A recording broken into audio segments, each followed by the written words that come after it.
Welcome to the Vault Excel. Thank you for joining me. This story I'm about to bring to you is a very disturbing case deriving out of New Jersey and East Tennessee, Jonesboro, Tennessee, right up the road from the Queen. I'm going to bring you this said commentary. I will also drop the link in case somebody would like to give his or her opinion pertaining to the information that I'm going to give today.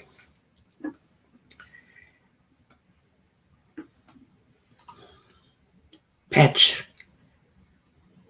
is the source, everybody. Authorities said the Piscataway couple misled a retired Tennessee teacher through a fake celebrity romance scam. This was uploaded November 29th. A New Jersey couple is facing numerous charges after authorities said they extorted more than $100,000 from a retired Tennessee teacher through a fake celebrity romance scam, leading the man to commit suicide.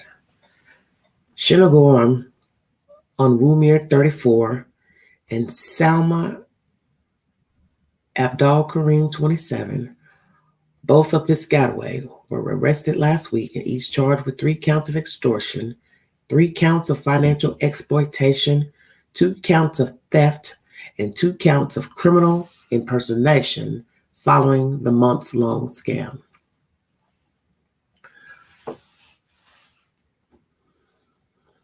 According to a criminal complaint obtained by the Daily Beast, authorities became aware of the scam in October, 2 days after police were called to a Jonesboro, Tennessee home and found the 74-year-old victim dead from a self-inflicted gunshot wound to the head. Very interesting.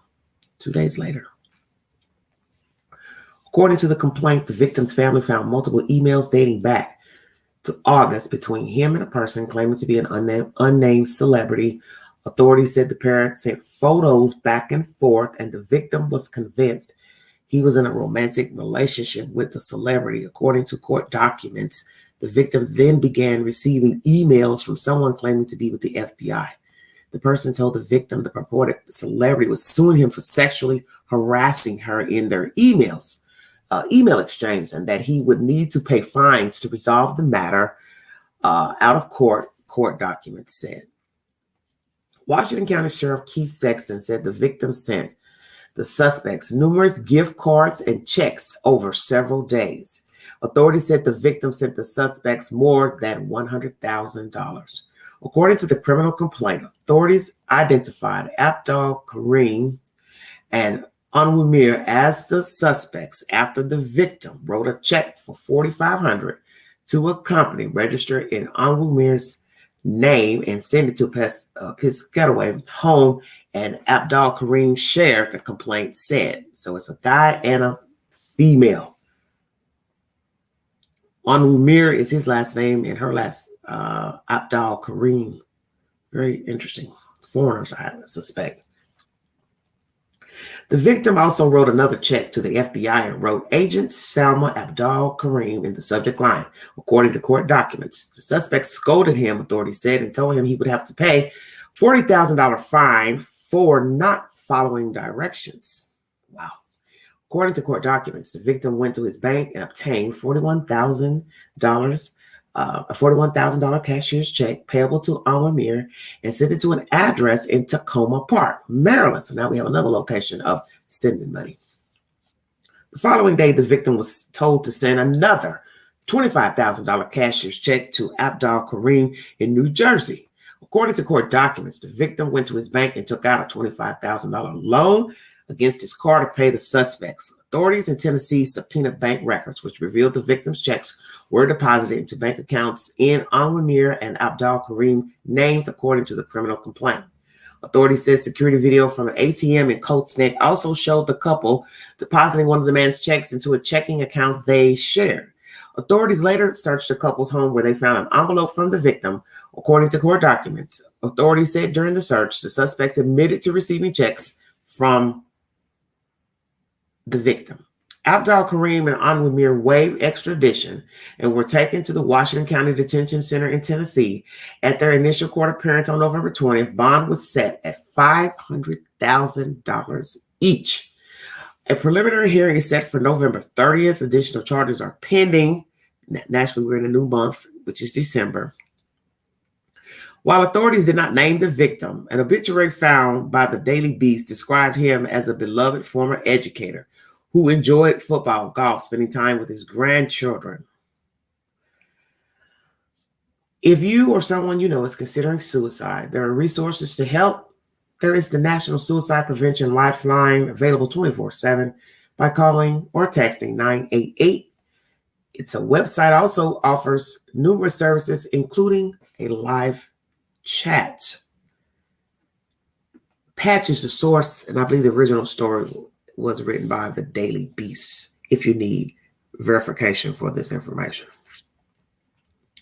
I'm sure many of you are very curious to how this came about, how he met her, what site, what happened. We're going to get into all that here in just a second. I'm going to do a little digging information to who the gentleman is because he wasn't named in this article.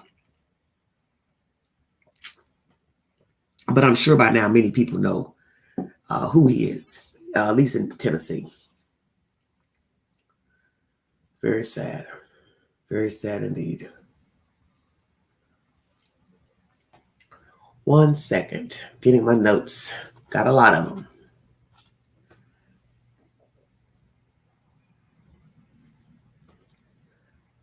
All right, everybody.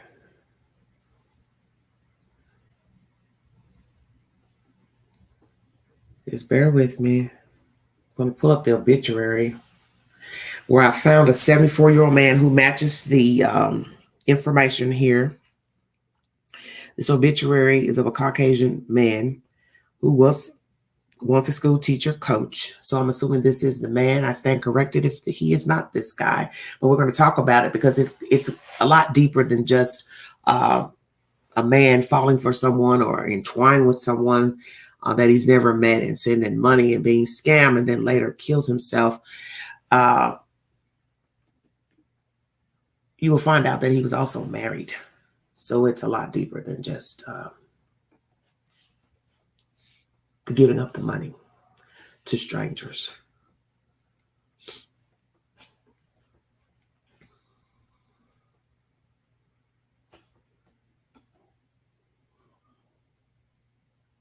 We're going to go back to the month of October when the victim took his own life. Thank you for joining me.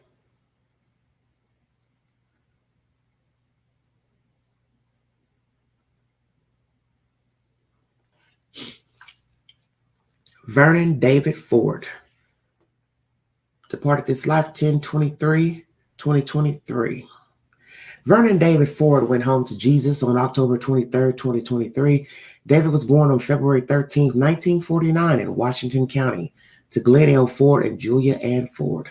David was a deeply spiritual man who shared God's love with others. He was an inspiration to all who knew him and was loved and admired by many. When David wasn't sharing his love for the Lord, you could find him on a golf course with best friends watching Tennessee football or playing with his grandchildren. He was a retired teacher and esteemed coach at Boones Creek Middle School and Daniel Boone High School. David was an example of a man driven by his purpose and faith in God. He would always challenge those around him to seek the love and acceptance of God so they could have eternal life with our loving Father. David's legacy will live on in his books that he wrote and the memories he made with those who had the privilege to know him. He will be remembered as a loving husband, stepfather, Gump. I'm assuming that's what they called him, the grandfather, and nephew, cousin, and friend. David is survived by his loving wife, Lydia Sonberger Ford, stepdaughter, Judith Macy Ferguson, and husband, Andrew Ferguson, stepson, Robert Seth Dempsey Sonberger, and partner, Josh Giordano, and grandchildren, Eli, David Ferguson, 4, and Nora Grace Ferguson, 2. In the wise words of David, the greatest day of a Christian's life is the day they die. They are now with Jesus, and they wouldn't come back to this earth if they could. Let's read some of the condolences sent to the obituary page for Mr. Ford. A gentleman by the name of Ken says, David and I became friends at the Moose Lodge. He was the one I would always sit by if he was there. Often he and his wife Lydia would be there having dinner together. I had read one of his books and we discussed various things from religion to sports. He was a good man and it showed each and every time I saw him. My sincere regret is that I never got to know him as well as I should have. Rest in peace, David. Steve writes, David was my best friend growing up. We were on the Boones Creek track and cross country teams together under his uncle Carl Winkle. His mom, dad, and family were as close as my own. I will never forget their kindness. I believe David always gave his all and was a great competitor. We played thousands of rounds of putt-putt with Tony and Tommy Seaton. Later, we challenged in golf and fishing. I hope and pray we'll be playing together again one day. Deborah writes, Coach Ford was a true gentleman who shared his love and faith in God. By the way, he lived his life! ! He was a mentor, excellent teacher, and a special kind friend. Several exclamation points. He will be missed. Another woman by the name of Debbie writes, Lydia in capital letters, I'm so sorry for your loss. Prayers and love coming your way. Charlene writes, David's family was my neighbors on Central Street for many years. I babysat him when his parents went out of town and then we was older.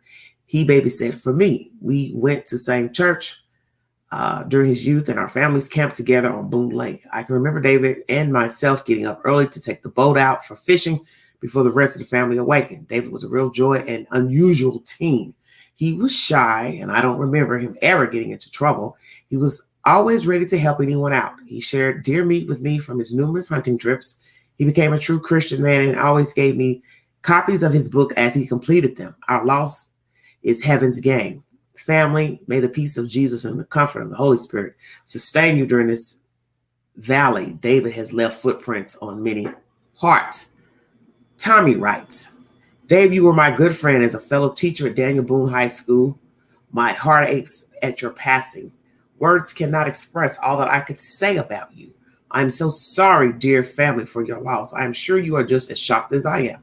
I have some of the books that Dave wrote, and I will always cherish his insight and love for the Lord. Thank you, Dave, for being a great friend all those years at DBHS. I will never forget you. In Christ, Tommy Mays. Okay.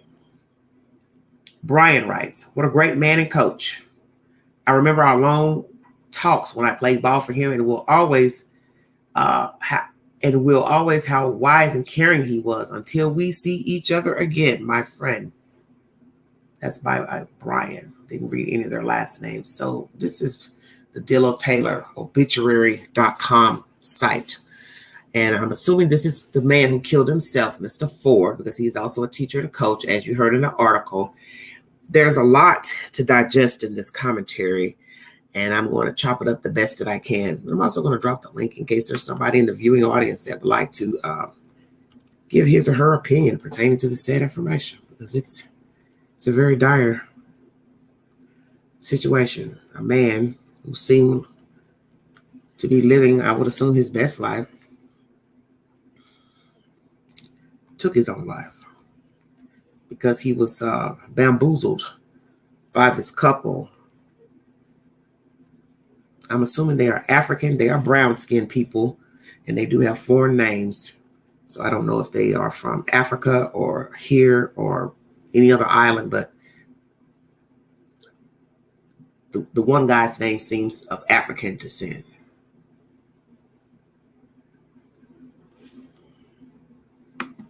Thank you all so much for joining me. A few in the chat. I'm also going to put any type of donations you all like to donate to the channel. It's fine with the Queen. Thank you so much for your time. Hope you all have a wonderful weekend.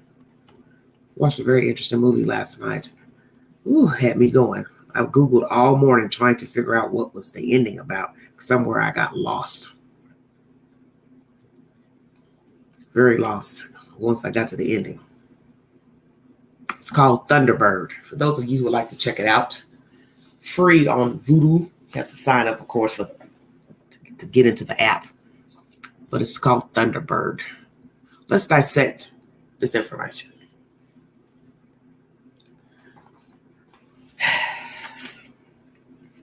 And I will try to be delicate in my commentary. But as you know, I always ask questions because this is a crime 2 times over. Man killing himself.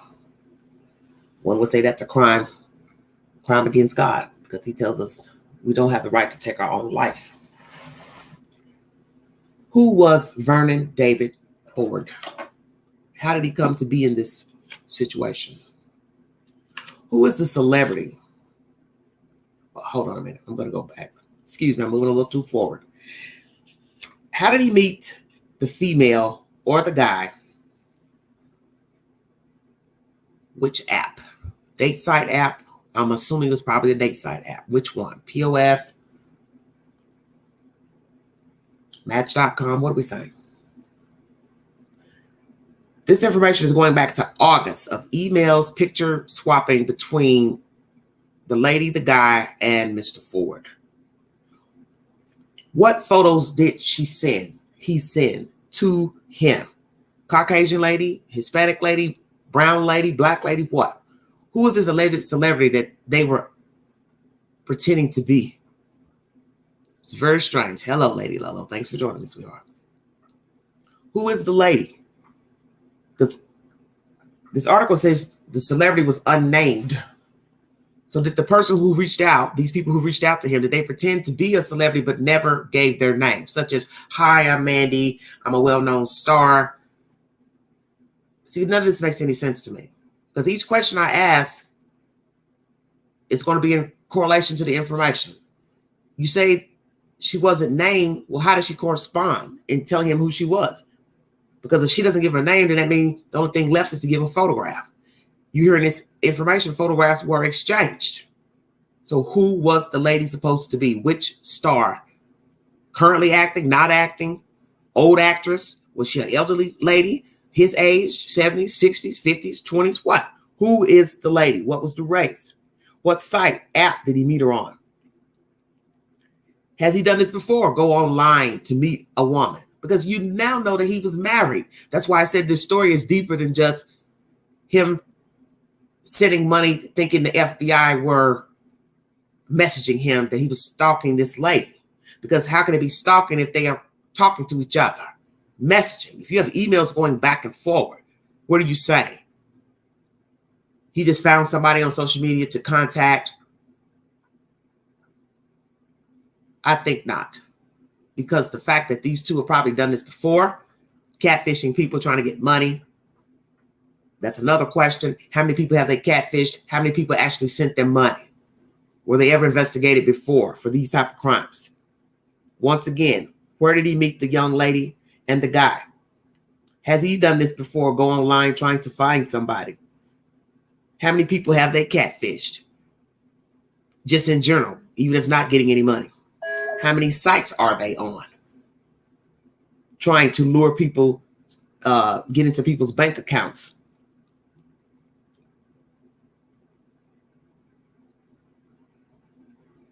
Has he been catfished by somebody else before besides this couple? So lots of questions to ask. Who is the celebrity that was claiming to be talking to Mr. Ford? We learned that he's married. Did the wife know he was online talking to different women? Number one. Has he had affairs before? Was he currently having an affair with somebody? I have to ask all these questions because this will go to his character, to how he got in this mess in the first place, to then later kill himself. Did she find out about the money and that's why he killed himself? Because you're talking about $100,000, taking out $41,000, $25,000. He borrowed against his car, which was $25,000 loan. Then they ante it up for $40,000 more because he put her name in the check with the FBI, and they told him not to do that. Well, see, you can't expect him to send you money, Miss Lady. How are you going to deposit in your bank account without your damn name being on the check? Stay woke, everybody. This is what happens when you're so greedy, you don't think. Got to get this money from this old white man. But you're not thinking you got to be able to cash the check. In order to cash it in your name, or you cash it with somebody else, that person still has to show their ID. Because I've done that before when I didn't have a checking account many years ago. A friend would cash my checks for me, Naturally, I have to show my ID and be present to cash them through her account. She would cash them for me. So you've had to know all this because you all are schemers, scammers. So you know the game. We also learned that he was in the National Guard and was working in, let me go back because I just found that information. 1 second. This is because each article has something different. Because what I read you today, some of that information I didn't have in the article I had read before. The patch.com was the last information I brought to you pertaining to this storyline.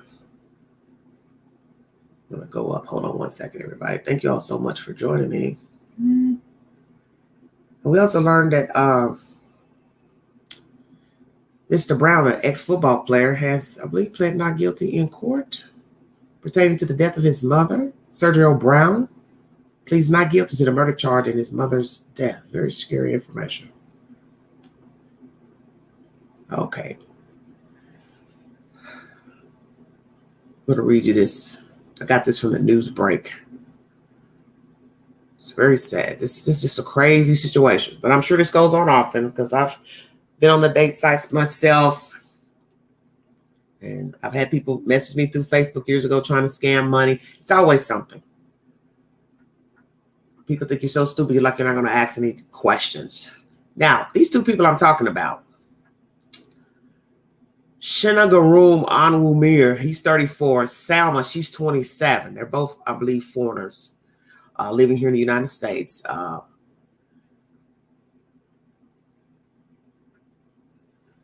It says the scam involved these two pretending to be a well-known female actress wanting to be in a relationship with the 74-year-old. The couple reportedly lured the victim into sending pictures back and forth. So how is he stalking you when you 9 times out of 10 were engaging and asking him? See, this is what people don't understand about trying to scheme people. You leave a paper trail when you're writing people, messaging, video chatting. That's in your phone, your iPad, your computer, however you're doing it, you leave a trail.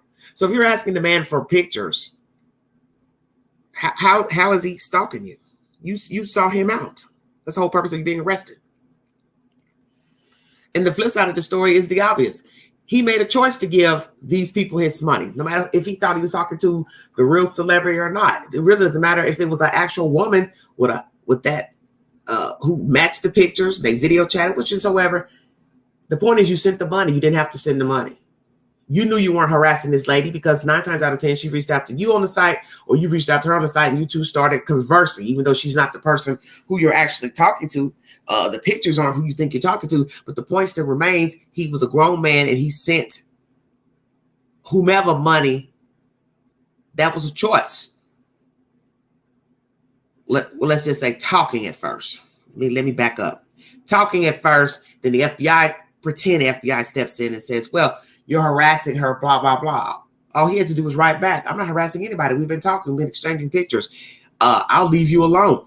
You don't want me to bother you. And I would have cut it off right there. As soon as the FBI, alleged FBI, sent the notice, hey, you're stalking this lady. You're bothering us, bothering her. She called us and told us you're bothering her. Then I would have gladly said, well, we were talking. I don't feel like I did or said anything offensive to her. If so, I apologize. I will send her an apology. And then guess what? I would have messaged her, this imaginary person who's not the person who I think I'm talking to. And then I would have blocked her, deleted her, and kept it moving. Why in the world would he let it exacerbate to giving up all his savings and borrowing against his car to then kill himself? Because I believe the wife found out. I would assume they share the same checking account. That's how she found out. So here we go.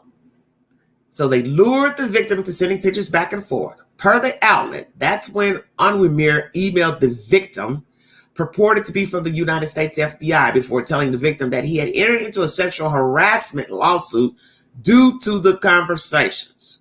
So this is why I don't understand how this man at 74, a teacher, coach, did not ever hear of, had he never heard of scams, sweetheart scams, that's what they were called many moons ago. Catfishing is what they've been labeled in the past 10, 15 years. How is it he has never heard of this? Because as I said, 9 times out of 10, he was possibly on a date site. Maybe he saw somebody he liked or they reached out to him. Either way, he's corresponding with this person, sending pictures. He should have known better when the FBI says, oh, she says you're sexually harassing her. We need some money. How could a man be smart enough to have an education, not realize he's being duped by fraudulent people? That's where I'm utterly confused. They're charged with extortion, 3 counts of financial exploitation of an elderly, vulnerable person, 2 counts of theft over $60,000, 2 counts of criminal impersonation. Oh man, this is bad.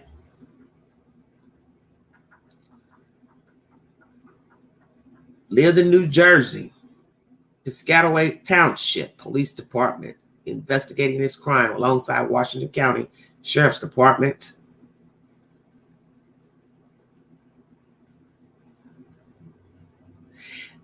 This article also says the family was excited about us actually being able to pinpoint someone or some folks and make an arrest, says Lieutenant Walters. I'm sure.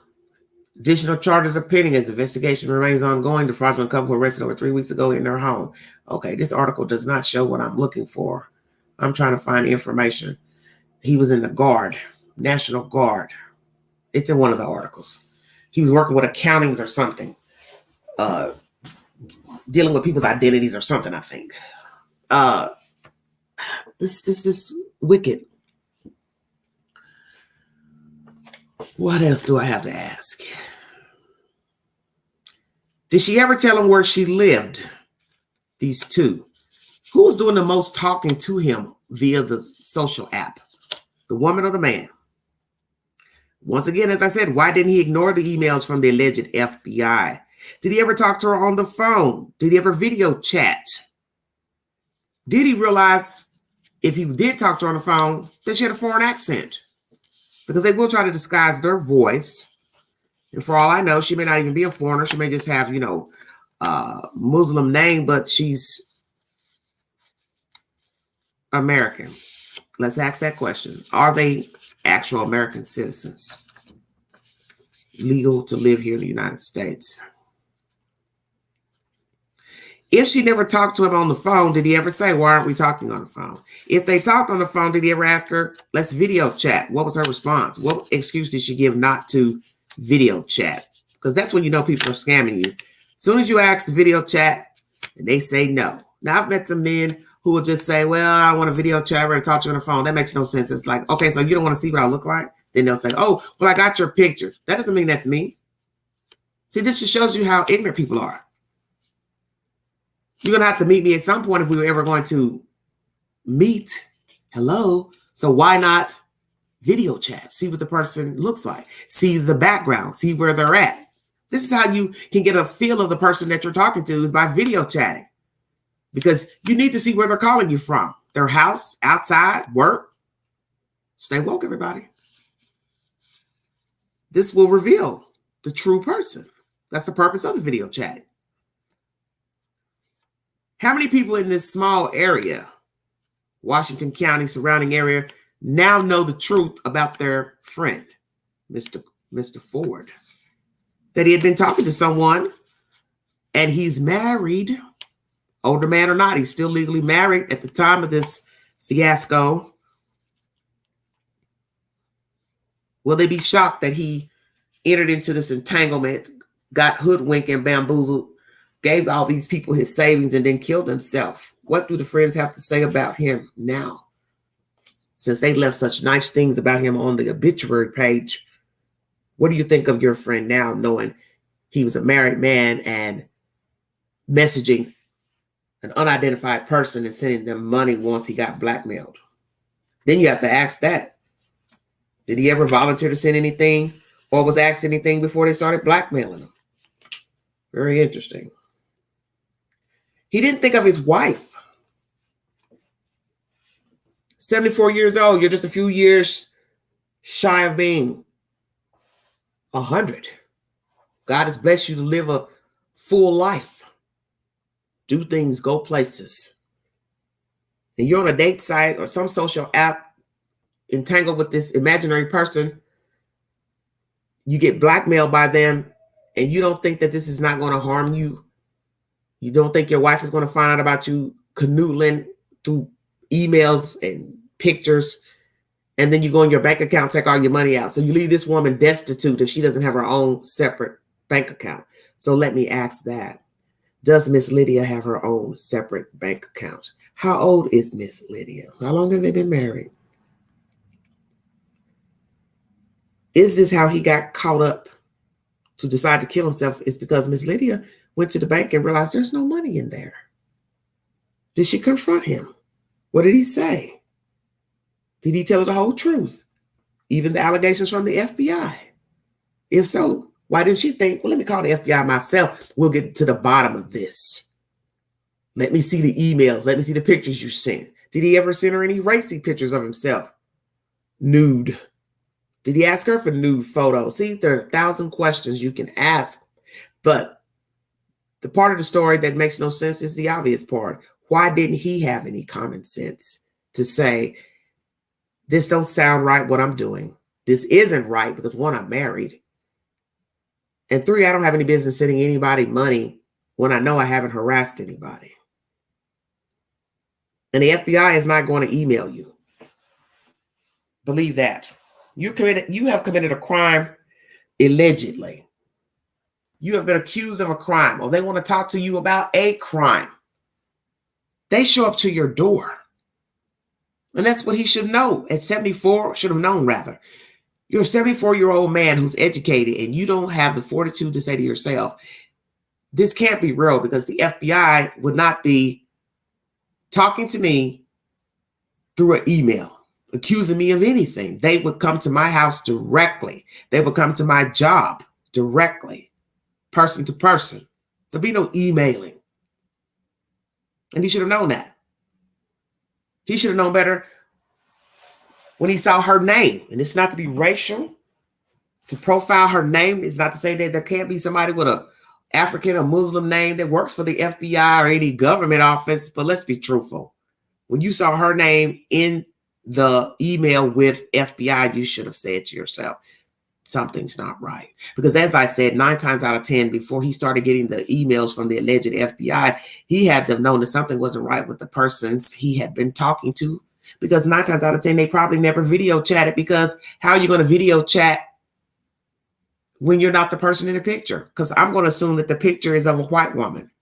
This girl is black, brown. So she couldn't talk to him face to face because she's not the person in the picture. So bingo, voila, you're caught. So now I have to just assume they only talked on the phone, or they only talked through emails and text messaging. And everybody knows that's a red flag. When a person only wants to talk to you through a messaging system, either through WhatsApp, IG, Facebook Messenger, the date site messaging system, there's a problem. That is your first clue that there's something suspicious about the person you are speaking with. And know that you may not be speaking to that person that's in the photograph. So I have to ask the ultimate, who contacted whom first? Was there any initial questions about asking of money when they first met? Did he ever send money on his own before he was being blackmailed? And why in the world didn't he say to himself, I know I haven't harassed this lady. I met her on a site, an app. We were talking, we exchanged pictures. I never did anything out of line to her, say anything out of line to her. He should have just ignored it. I wouldn't have sent one damn dime. And I'm just stunned that this man, old as he is, and seemed to be an outgoing person, and allegedly not a dodo bird, because he had to get a degree from college in order to teach. So how is it that this person had no sense to say, I don't believe this is a woman I'm talking to, number one. Number one is that he's married. Number two, what am I doing talking to this person on the app? Number three, I don't think this is the person that I've been talking to. These pictures, I don't think are the person I'm talking to, is the person I'm talking to. This is ridiculous to me. I was okay when I pulled the picture up in the obituary, looked at his picture, decent looking white man, older white man, silver hair. I thought, okay, decent looking white guy. Sad he did this. Even when reading everything before seeing the obituary, I felt bad. I thought, man, this is bad. This man got himself caught up like this and believed these emails. And then all of a sudden you read the obituary, it said survived by wife Lydia. That's when I was floored. I had to reread it. I said, I know I can comprehend this word, survived by. He's married. So then you have to switch your thought process and say, well, what else has he been doing? Because you just don't wake up at 74 and go on an app and start contacting people or responding to people, and you are married. You're almost 75 years old, and you're speaking with an anonymous person as a married man. That was wrong right there. Whether you're unhappy, bored, curious, it doesn't matter. You're still married. And I'm sure this woman is devastated by his death, I would assume. Do not know the dynamics of his life, his marriage. For all I know, he was having marital problems. They didn't get along, didn't sleep in the same bed, same room. I don't know, but he took his life because of this scam. And this is why I said at some point he should have realized this is fraudulent. Because it can't go from how you doing, what you're doing, exchanging pictures to now the FBI is in your Gmail. Come on now. This is why you have to be careful to responding to things. And they always tell you this anyway. Don't respond to things, pop-ups on your phone, your devices, going into sites to read stuff, because they do it on YouTube all the time. They'll show something, you think it's one of the latest episodes of a reality TV show, and it's nothing. Just a picture on the screen and a bunch of music. That's to get the likes and views. Because you forgot, the viewing of your channel, of a channel, is how we get paid. So you put up a logo on the screen saying, hey, watch the latest episode of, let's say, Real Housewives of Atlanta. And then you go on to the channel, open the video, and all you're seeing is a bunch of clips of movies to be, and they have nothing to do with the show that you're trying to watch. It's false advertisement. And it happens all the time. It's what people do now. A way of generating money. Oh, Lord, I just got a new notification. Sean Diddy Combs accused of gang rape and sex trafficking in a new lawsuit. Oh, I don't talk about that. This is sickening. This is why now, as I said, this is a new spin on the story. Once you find out that Mr. Ford was married at the time of this scam, you have to ask now, what has he been doing in the years that he's been above ground? What was he doing with other women? What was his preference? Caucasian women, Asian, Hispanic, Black, tall, short, fat, younger, older, middle age? Because as I said, you just don't wake up at 74 and get scammed. Maybe he was lonely. Maybe he likes attention. Maybe he's been in entanglements with other women. So it was easy for him to go on a site and pick up somebody or allow himself to be picked up. Because as I said, he had correspondence with this woman and guy, and they pretended to be somebody else, possibly a white woman. And that's where all this makes no sense to me. Because if she's a celebrity, how's it that he's going to know she's a celebrity when, one, he can't see her face? So the photos that they were sending back and forth, what were they exactly? Body part photos, naked pictures, a fake picture of her? Because it says that the celebrity was unnamed. So did they pretend to be a celebrity, but never said who they were. I'm trying to work this carefully because I don't understand it. Who did they ever say they were? Or did they never say? Or it's just the article won't name the alleged celebrity as not to cause any more problems. I don't know. Because I don't think these people wanted out that he got himself caught up in this mess. That's why you don't see his name in the articles, or the two that I've read. They don't want him named. But you've already given a clue to who he is when you said he was a teacher, and you gave his age, and you gave the town where he killed himself. The rest was easy to just go into Google and search Jonesboro obituaries, Jonesboro funeral homes. Very small area. He wasn't hard to find. And then once you have the date of the death, the rest was history. And he's a Mr. Vernon David Ford. No longer alive. You see, you have to be careful how you navigate in life. We talk about this a lot on this network. Being careful. Being careful of the company you keep, the things you talk about, the things you share, the things you post to social media. A lot of people are no longer alive for these various of reasons. Posting things, spewing venom, talking bad about people, posting themselves with guns, artillery, messaging people with fake profiles. You can get yourself killed.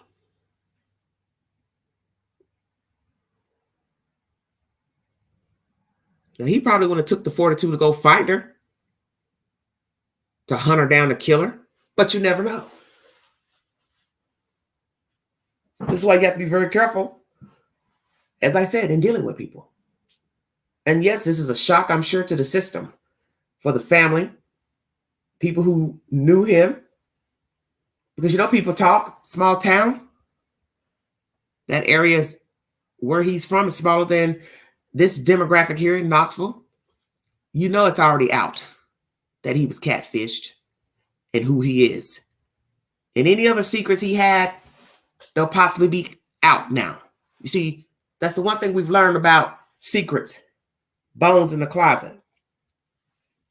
After death, and sometimes even when people are alive, when a story comes about, such as this, people start putting two and two together and people start recollecting and start going back in time. And I won't doubt there'll be some people who will start talking. Women, perhaps. Oh, yeah, I used to mess with him. I had an affair with him. I did this. He flirt tough, blah, blah, blah. See, it won't be good. I'm not saying this is going to happen in this situation. I'm just saying it can happen. It could happen. But any other type of activity that Mr. Ford was partaking in may come to light. Because now I'd like to know, what else did the family find on his computer and devices besides emails with this couple, imaginary celebrity? Did he engage in porn? Did he go to porn sites? Did he message other women? Did he have a profile on a date site? How did they meet this man? I won't doubt it was possibly a date site. I'm going to go out on a limb and say he possibly was a very lonely person, or he liked company of women, however, and he went out looking, had a profile set up, and I won't doubt that they messaged him, because usually that's how it goes with the scams. They message you first. Whether you're a man or a woman, they message you. Hey, how you doing? You're pretty, you're handsome, blah, blah, blah. Then you talk back and forward. And then one of us is going to decide if we want a video chat. And that's when the games begin. Oh, I'm busy. I'm this. It's always something. Trust me. I've seen it all. In the few years I have been on the date site on and off, they'll tell you anything, make up stuff, send other people's pictures in, pretending to be them. You're not even trying to ask you for money, just sending in another guy's picture. Why? You're not confident with your own self, but you're going to send another guy's picture because I didn't reciprocate the first time you reached out to me. Then the next time you're sending pictures of your private parts. See, just utter nonsense. And yes, social media is just an easier way to get duped, to get hoodwinked, to get robbed, to be set up, get your heart broken. But what I always tell people is that these people would find a way to get over on a person if there was no social media. It's just an easier tool to rip people off. Social media, apps, websites, places to buy, shoes, clothes. You're assuming they're legitimate, but that's why they always tell you to Google a site first. Make sure you got a 1-800 number you can contact somebody. This is how you know if you're dealing with a company that's on the up and up. So in dealing with people, civilians on sites and apps, it's the same game. We can't video chat. We don't have anything to talk about. You don't continue talking because there's always going to be an excuse. Can you imagine excuses they gave him? Every time he said, well, I want to see you. I want to see you. She had an excuse. Did he ever tell her he wanted to meet her in person? What did she say? See, those are the excuses they give. I can't. I'm busy. I'm working. I'm sick. I broke my leg. I'm in the hospital. My mom is sick. The dog died. It's going to be something. And if you followed any of these documentaries pertaining to scams, phishing scams, there's always an excuse why the lady could never meet, why the guy couldn't meet the lady. They're over here. They're stuck in Europe. They got their luggage lost and they lost their passport, ID, and they don't got the money to travel. And it's always something. And naturally, you could be scammed and the person shows you who they are. And they are the actual person in the photographs. As we've seen with the 90 Day Fiancé show. The black guy from North Carolina, he talked to the foreign white lady. They video chat, Skyped, but she had no intention of ever coming to the United States to meet him. And she had no intention of inviting him abroad. And stupidly, he went in debt trying to chase after this lady. Well, literally, he was chasing after her. Borrowing money from his boss. He did nails, which was a very odd occupation for a man. But anyway, he rode a bike. I never saw food in the refrigerator when they were doing the scenes of the TV show. And I told myself, what kind of mess is this? So fast forward later, they finally get a hold of her, the production team, and she's on a Skype screen while they're having their reunion show. And she revealed who she really is, which she was just a dog. She let him know she didn't have any intention of coming to the States, being with him, marrying him, nothing. And he had been sending her money while he was barely living in a small town in North Carolina, black guy, riding a bicycle to work every day, borrowing money from his boss, Asian guy, giving him money. And his boss spoke very highly of him. He's really a good guy, but he's got to leave this lady alone. Exactly. But he wouldn't. And I don't even think he was grasping a hold of her, talking nasty to him on that reunion show. When she let him know she didn't want him. She was never interested in him. She was cold, heartless. And she's probably done it to many men. She probably was juggling many men at the same time. He's sending her money. She was probably getting money from other men. Probably getting money from men in her own town. See, you don't know people. My condolences to this family. But as I always tell people, when you start getting information about stories and there's just that one little something or two little somethings that don't sound right, it's because, as I said, usually it isn't right. And as I said before I realized that he was married, I felt a bit of empathy for him. I thought, man, this old man that got sucker punched and then killed himself because he realized he couldn't take out any more money. And he just became overwhelming, worried about going to jail for stalking a celebrity. I think the wife found out about the money, and that's why he killed himself. He couldn't explain that money. Hello, happy hippie, thank you. That's what I think happened. Because the spin is different once you realize the person is married. Single guy, sent all his money away, kills himself. You say, oh man, he's just heartbroken, sick, scared.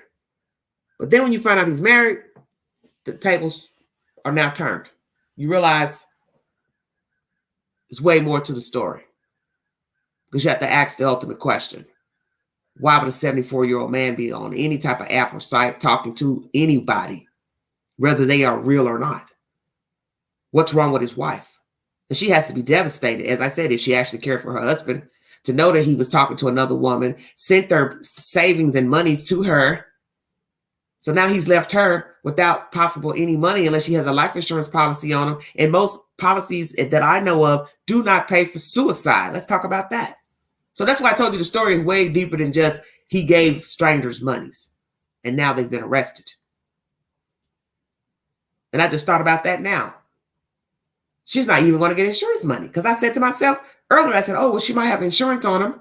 She could possibly get insurance money. But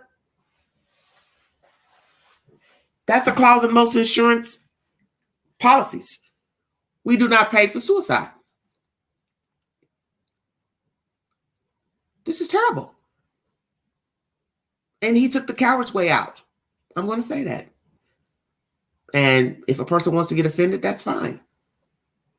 But he took the coward's way out because at some point he had to have known these people were not legit. The woman wasn't legit. The conversations weren't legit. And that email from the FBI was not legit. And he chose to continue talking to her before the emails came in, because I don't know the time frame of when the emails came in, 1 month later, 2 weeks later, what, but he should have just shut it down. Shut it down. Hey, I'm not harassing her. Hey, we've been talking. What did I say to her that was out of the way? What did I say that was harassment? Because you can't exchange photos and then later say, call the FBI and say, oh, somebody's harassing me. Let's just say this was real. You're talking to a guy, you like him, and then one day you're going to say, oh, he's harassing me. It'd only be harassment if you told him you don't want to be bothered, you don't want to talk to him anymore, and he still kept messaging you or finding a way to message and call and text you. We already know you can block a person. You can block an email. You can block them on Messenger. You can block them on your own phone. So how's somebody going to be stalking you and bothering you when you have the option to block and delete? This is where I find it strange. He would listen to these emails by the alleged FBI agent with a Muslim name. And as I said, I'm not trying to be racial, but everything he needed to know was right in front of him, and he chose to not pay attention. So that's why I asked, what has he been doing? What was he doing before he got hoodwinked by this couple? Did he have a date profile on a date site or any other sites? Was he reaching out to women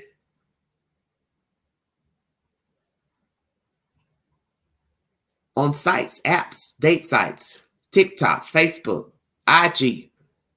Did he go hunting looking for a woman? See, you don't know. And I don't think they would want to tell that. Oh, yeah, we could see where he willingly went in looking for a woman.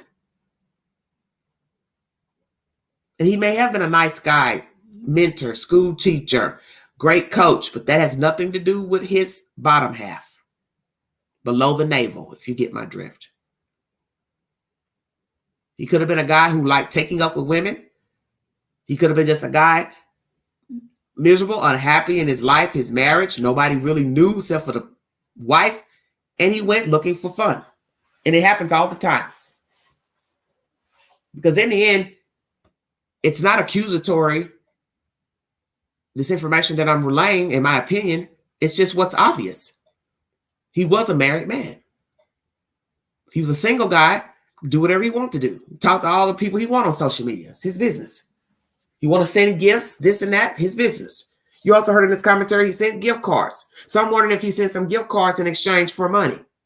Or did he originally send gift cards to woo her, and then that's when they flipped the script? Okay, we can get some money out of him because he's sending gift cards. So I don't know the time frame of the gift cards. If the gift cards were part of the payment for the extortion, or he sent gift cards in the beginning to her.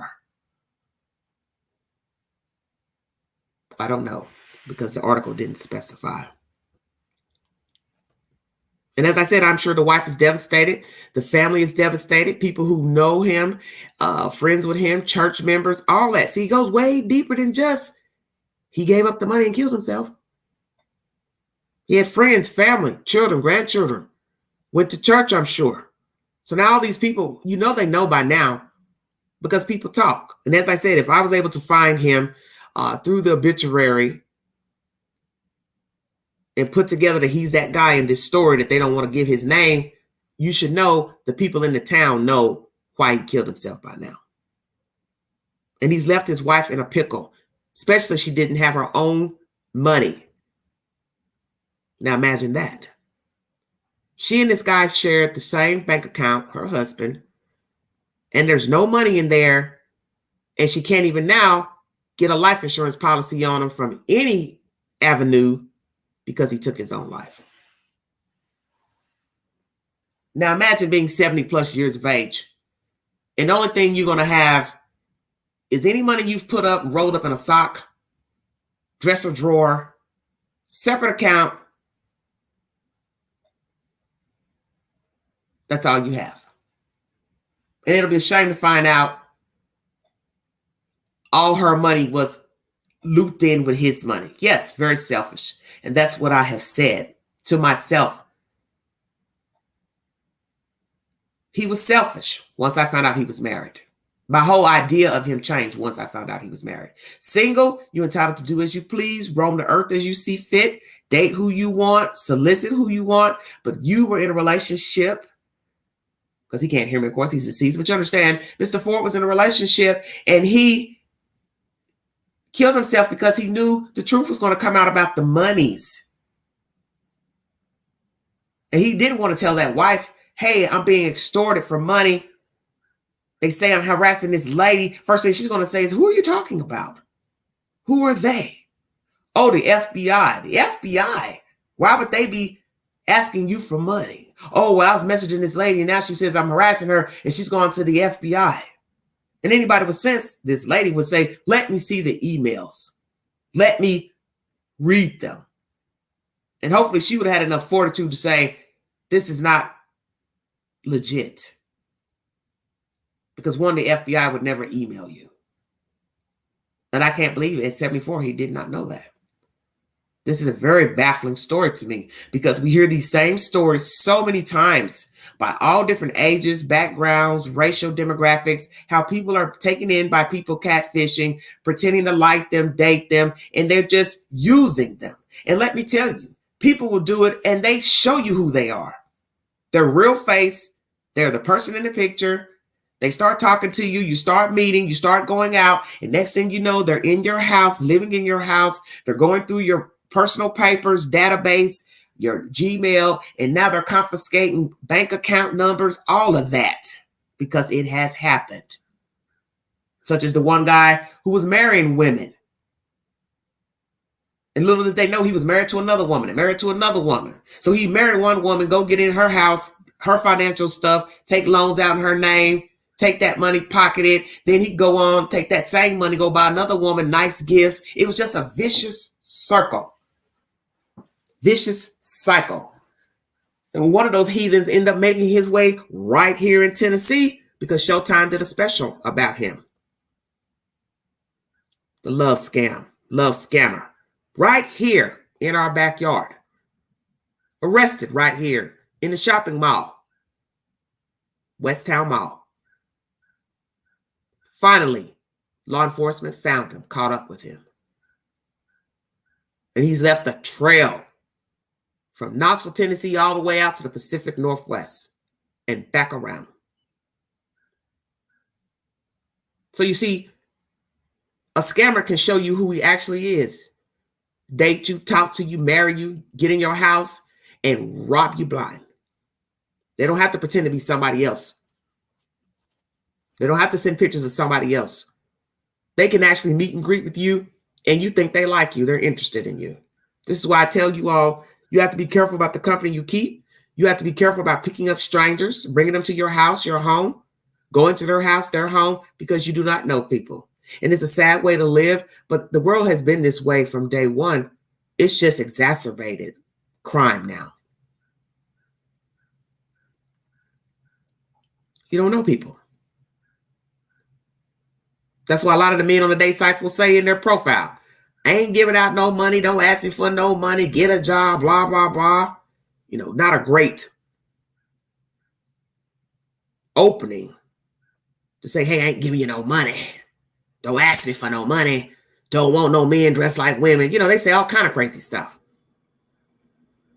But that's one of the signs when people start asking for money. And it's not to say that a person couldn't be in a bind and they really do need the money. It's just a bad look, to an outsider. You don't know me and now you're asking me for money. So I get that. But in no way should a man be asking a woman for money. And I won't say that. And some will say, what? Why have a double standard? Because we know that most men who work certain type of jobs, careers, they make more money. So if a man has a full-time job, has a car, he's on the date side or not, he doesn't have any reason to be asking a woman for money. You need money for what? You have a job. Why? And some guys are nice. They don't mind. The lady asks for money, whether through a date site or meeting her at the gas station. She need a couple dollars for gas, or she tells you, hey, I got a light bill due. Some men are nice. They don't mind helping her out or anyone out. And as they say, what you do with your money is your business. But you just need to know you cannot trust people. And it's a sad way to live.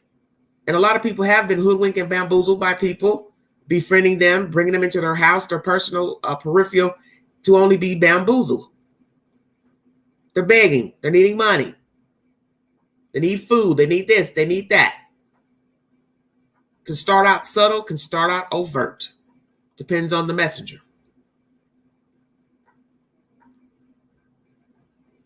This is my commentary today. We'll be bringing you more true life stories. As I said, I'm trying to veer away from talking about true crime every day because it's daunting and it's a lot of work trying to keep up with the updates and, just the basic shenanigans of it all. And I just, as I said a year or so ago, I've been wanting to veer away from talking about the same type of subject matters. I like talking about everyday problems that affect us all, whether it's here in the States or abroad.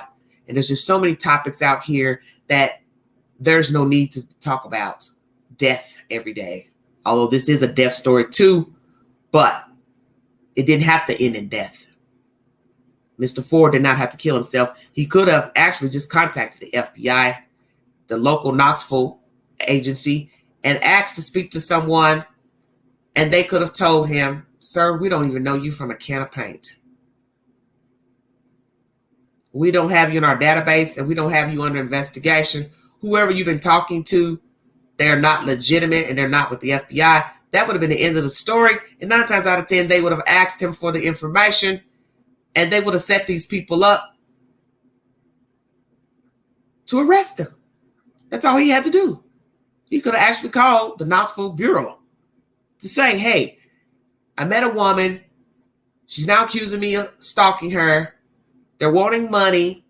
I don't have it. I don't think I've done anything wrong. Are you all investigating me? That's all he had to do. But naturally, he would want to do that out of fear of, one, being exposed, looking like a fool. But I'd rather be that fool than be a broke fool who now has the option to say, I'm going to take my own life because I'm broke. He should have never sent the money. He should have cut off all contact and kept it moving. Because guess what? Had Mr. Ford cut these people off, they would have went on and found somebody else. He'd be alive today, and he would not have been investigated by the FBI because there was never an FBI investigation. Thank you all so much for joining me. God bless all of you. Please check out Thunderbird, now playing on Vudu. I haven't checked to see if it's free in the YouTube queue, but it's a movie suggestion. That was a very good movie I watched late this morning, and I still don't understand the ending of it. If any of you watch it and you think you know what the ending means, please drop it on the community page. I'll try to pull it up in the YouTube queue to recommend it. I'm recommending it rather, and you can explain to me after you watch it what you think it meant, the ending, because I'm befuddled to the ending. Thank you all so much. Thank you, Lady Lolo, for being a patron of this channel, and Miss Hippie. Thank you all so much. If you'd like to donate to this great network, $ Big Angie 129 Cash App. Stickers and chats are always welcome to this network. I will try to bring you all more stimulating content and commentary and bring you updates. If I don't talk about a story, I'll post it to my community board or read you the latest update during a live stream. Once again, Sean Combs has been accused of more nefarious dealings with women. Another lawsuit says that a woman is claiming to be gang raped by him. Do not know if that allegation is true. I also read an article yesterday, briefly, just a clip, that he says enough is enough of this latest lawsuit. But this is what happens, sir, when you get accused time one and you settle. Why would a person not think they could not get paid? They're thinking to themselves, well, I can get paid too. He paid her, even if the allegation isn't true. You paid. You should have never paid Cassie. That was your fault.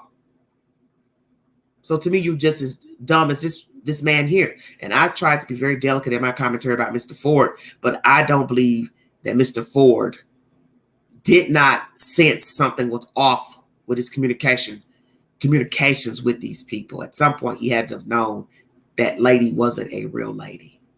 She was not a celebrity. At some point, he had to have known. Because as I said, when you correspond with people through emails and messaging, there comes a point when something isn't right in the conversation. And one of the signs is the usual. They won't video chat. They won't video chat. That's sign number one. Only talking on the phone. Only texting through an app. Those are your signs. Won't meet you. Those are your signs. Thunderbird is my next movie suggestion. Please check my community board for all said updates, breaking news. Might come back later with some more conversation pertaining to another storyline. 1 hour into this live stream. That's basically all I have to say about Mr. Ford. Vernon David Ford. 74 years of age, Caucasian male out of Jonesboro, Tennessee.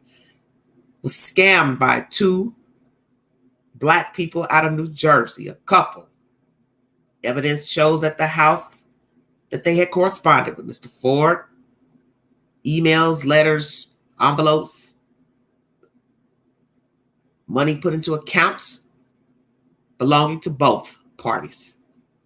They're now here in Tennessee, $500,000 bond each. It's a lot of money. And naturally, I can't see them having anyone to go on an account to get monies out because the money's stolen. But then one would say, well, the money's not really stolen because he willingly gave it up. And some might even say, hey, I don't feel sorry for this man, whether he was alive or deceased. And it's a sad story. But the flip side of it is he was an adult and he made this decision to go canoodle with somebody who wasn't his wife. Because like I said, it would be a tragic story more to me, a single man looking for love. But this was a married man. As I say, he was an old fool. And nobody stole his money. It's not like somebody got a hold of his bank account and stole his money. That'd be totally different, even as a married man. But he willingly gave up the money on a ruse that he should have checked and verified.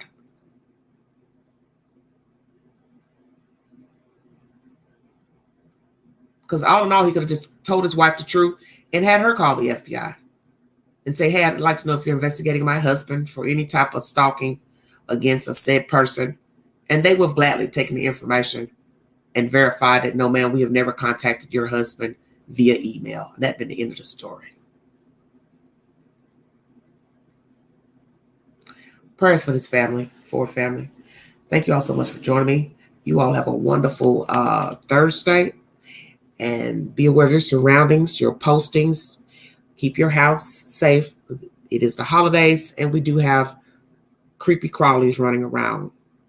So just be aware of your surroundings, especially while you're out shopping, daytime, nighttime. As I said, if you're going to be nighttime shopping, make sure you have somebody with you, ladies. Do not carry a lot of parcels by yourself, especially in the dark. And try to get a close parking space if you can. But once again, if you're out at night, please have somebody go with you to shop. And do not put anything on the seats. Put all your parcels in your trunk. And do not leave anything out in the car or in the trunk overnight. All electronic boxes, have them crushed, put in your car, and taken to the recycle center as not to show people what you have just purchased. Thank you so much for your time. You have been listening to the Vault XL. Thank you so much.